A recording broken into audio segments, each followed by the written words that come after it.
যাত্রা। 25শে বৈশাখ আমাদের সমস্ত জাতি সত্তার প্রতীক হয়ে উঠেছে।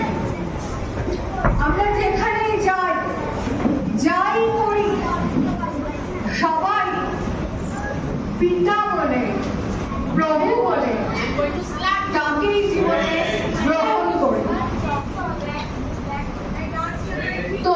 আমরা সবাই জানি এই মুহূর্তে হিংসায় উন্মত্ত পৃথিবী, নিত্য নিঠুর দ্বন্দ্ব, চতুর্দিকে যুদ্ধের শব্দ পাচ্ছে।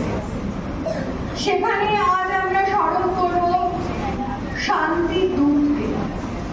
রবীন্দ্রনাথ প্রথম এবং দ্বিতীয় বিশ্বযুদ্ধ দেখেছেন। হাটির থেকে সবাই এলো ফিরি, মাটির থেকে এলো চাষির দল। মনে কর না উঠলো সাজের তারা, মনে কর না সন্ধে হলো যেন। রাতের বেলা দুপুর যদি হয়, দুপুর বেলা রাত হবে না কেন? নমস্কার।